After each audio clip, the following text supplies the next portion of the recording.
Olá, meu nome é Rui Gabriel. Como estão? Tudo bem?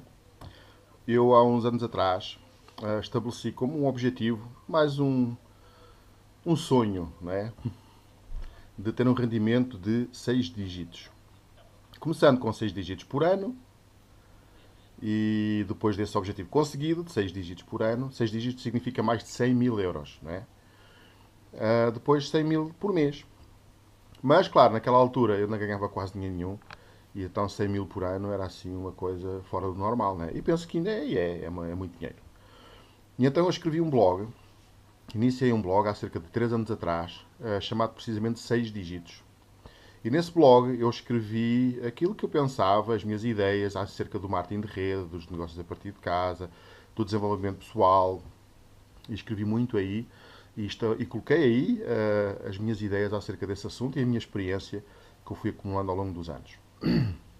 E então, hoje há pouquinho atrás, eu estava a passar, a dar uma volta nesse blog e encontrei um artigo que eu escrevi em junho, penso que de 2011, ou 2012, ou 2011. Okay? Eu vou mostrar aqui no meu tablet. Vou ver aqui. 6 dígitos, é o nome do blog. Depois, este artigo chama-se O Vendedor de Pedras. Não sei se conseguem bem ver. E eu vou-vos ler este artigo, que para mim é uma história que eu escrevi naquela altura, cheia de simbolismo e de significado, e agora passados, sei lá, um ano ou dois, tem uma atualidade incrível e impressionou-me. Eu nunca mais tinha lido e vou lê-la agora, ok? Então este vídeo é acerca dessa história que eu vou ler para ti. Chama-se O Vendedor de Pedras. Havia uma floresta densa que era atravessada por uma estrada.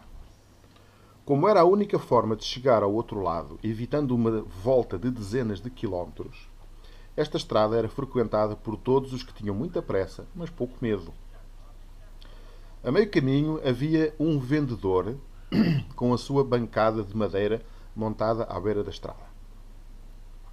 Ele passava ali os seus dias na companhia do seu filho mais novo, de 10 anos. Em cima da bancada, espalhada pelo chão em redor, a mercadoria exposta, pedras de todos os tamanhos e feitios, apanhadas por ele e pelo filho, no penhasco e no rio próximos. Passou um viajante. Olhou para a bancada e escolheu uma pedra. Levo esta. Dou-te 2 moedas por ela. O vendedor pegou na pedra como se fosse uma mercadoria delicada e estendeu ao viajante para que a levasse. Em seguida, guardou o dinheiro. Ao lado, o filhote, sentado no chão, brincava com um carreirinho de formigas. Pouco depois, surgiu na curva apertada outro viajante. Parou diante da bancada, olhou demoradamente para as pedras e apanhou uma bem grande do chão e sorriu. Dou-te 30 moedas por esta. O vendedor, acenando que sim, estendeu-lhe a pedra da forma meio cerimonial, como tinha feito com a primeira. O homem pôs a pedra em cima da mula e prosseguiu o seu caminho. Uma hora depois, apareceu um outro. Ainda longe, identificou a banca e dirigiu-se com um passo um pouco mais acelerado para ela. Quando chegou, olhou para a bancada, para as pedras, para o vendedor e o seu filho e desatou a rir. O que é isto? Pedras! Tu vendes pedras! Mas quem é que compra pedras? Imagina. Enquanto dava meia volta e regressava ao seu caminho, ainda murmurou: há cada maluco neste mundo. O dia ia avançando.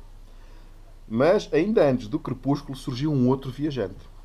Parou na frente da bancada, olhou um pouco para as pedras espalhadas e, num segundo, os olhos brilharam com intensidade. Depois, quase lhe saltaram das órbitas. 30 mil, disse ele. Dou-te 30 mil moedas por esta pedra. Eu sei que vale muito mais, mas é tudo o que tenho. Acabei de vender todas as minhas posses e tenho aqui todo o meu dinheiro. Por favor, vende-me essa pedra.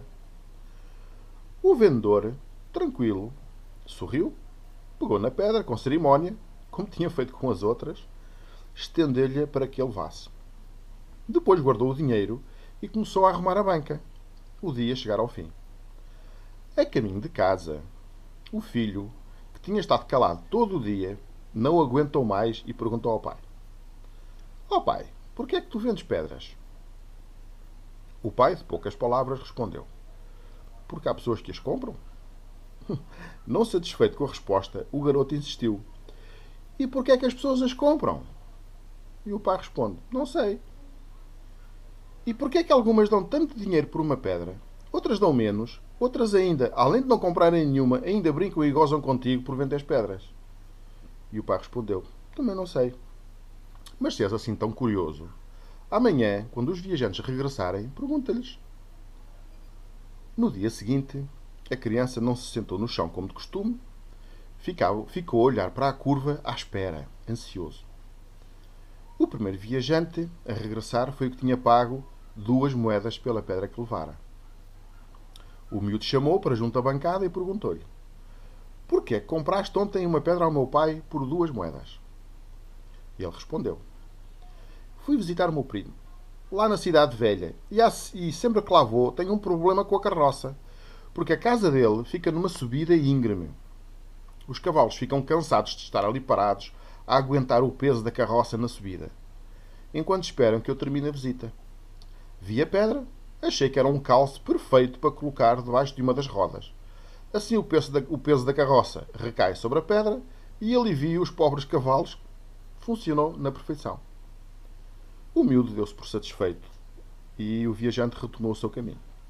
Passados que foram algumas horas, regressou o segundo viajante, que tinha pago 30 moedas pela pedra. Senhor, posso fazer-lhe uma pergunta? Quando o viajante se aproximou, ele continuou: Porquê compraste ontem ao meu pai uma pedra por 30 moedas? E ele respondeu: Porque vou casar no próximo ano e preciso construir uma casa. Aquela pedra que comprei era perfeita para o ângulo da soleira. Já quase tinha desistido de achar tal pedra, mas quiseram os deuses que a achasse aqui. Estou muito feliz, pois já posso prosseguir com a construção. A criança acenou satisfeita e o homem prosseguiu o seu caminho. Um pouco depois, surgiu na estrada o viajante irónico, aquele que rira de seu pai e o chamara maluco. Quando o pai o chamou, ele aproximou-se curioso e divertido. Por que é que ontem se riu do meu pai e do seu negócio de vendedor de pedras? Perguntou o miúdo. O homem respondeu: Onde é que já se viu vender pedras à beira da estrada? Se fosse vinho ou comida para saciar os viajantes, ainda vá. Mas quem é que quer comer pedras? Que ideia mais ridícula! O rapaz agradeceu e o homem partiu. No final do dia, quase ao entardecer, regressou o quarto viajante, o que tinha entregue todas as suas posses por uma pedra. Surgiu montado num carro puxado por 6 cavalos brancos e atrás dele uma comitiva formada por carroças carregadas de bens, um séquito de criados, músicos, bailarinos e bailarinas. Parecia uma festa ambulante cheia de cor e de riqueza e de alegria. Quando o rapaz o chamou, o homem abriu um sorriso de orelha a orelha. Mandou parar a procissão. Saltou do carro e, com 2 grandes sacos nas mãos, foi ter com ele e com o seu pai. Quando chegou ao pé deles, o miúdo, ainda deslumbrado, perguntou: Por que é que ontem pagaste 30.000 moedas por uma pedra? O homem, que não parava de sorrir, respondeu: A pedra? E que pedra! Eu negocio em pedras preciosas, mas o negócio não estava a correr bem e por isso tinha desistido. Tinha vendido tudo e ia regressar à casa dos meus pais, depois de 30 anos de ausência. A pedra que comprei ao teu pai é o maior diamante bruto que alguma vez alguém viu. Valia 3 vezes o que eu paguei por ela. E, depois de lapidado, vale 1000 vezes mais. Contratei o melhor lapidador da região e vendi o diamante. Hoje, sou mais rico do que o rei e quero pagar ao teu pai o que ontem não podia. Aqui estão estes 2 sacos de moedas. O favor que ele me fez, vendendo-me a pedra, somente por 30.000 moedas e ter confiado em mim, é um favor que nunca poderei pagar. O rapaz estava com os olhos arregalados.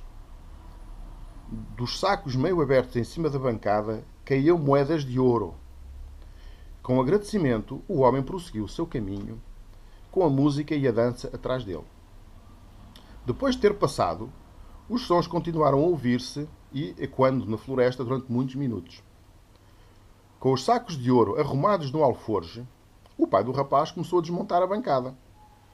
O garoto estava ao mesmo tempo exuberante com tanta riqueza e também confuso. No caminho de casa, disse: Pai, perguntei aos homens por que tinham comprado as pedras e continuo sem entender. Explica-me. E o pai explicou. O diamante estava na bancada quando os outros viajantes lá passaram. Mas cada um tinha o seu desejo e a sua necessidade. Um estava preocupado com um calço para a carroça. Viu o diamante e pensou que era uma pedra sem valor, para o fim que tinha em mente. E era. O outro procurava uma pedra angular, o terceiro tinha fome, e as pedras não se comem. Por isso não viu qualquer valor em qualquer uma delas. Filho, os homens não veem o mundo como ele é, mas como eles são. Por isso, o valor de uma pedra não está na pedra, mas na pessoa que a encontra. E o filho respondeu: Pai, com tanto dinheiro que ganhaste, agora podemos deixar o negócio das pedras e ir viver para uma casa boa na cidade, comer boas comidas, beber boas bebidas, ter criados a fazerem as tarefas domésticas e não precisas de pensar em mais nada, não é assim? E o pai respondeu: Amanhã de manhã, como habitualmente, iremos para a beira da estrada vender as nossas pedras. Pois nós mesmos não sabemos o valor das pedras que possuímos até que elas comecem a exercer a sua magia e a mudar a vida das pessoas. O filho não entendeu lá muito bem, mas calou-se. Um minuto depois, disse: Tenho fome. E o pai sorriu e foi preparar o jantar.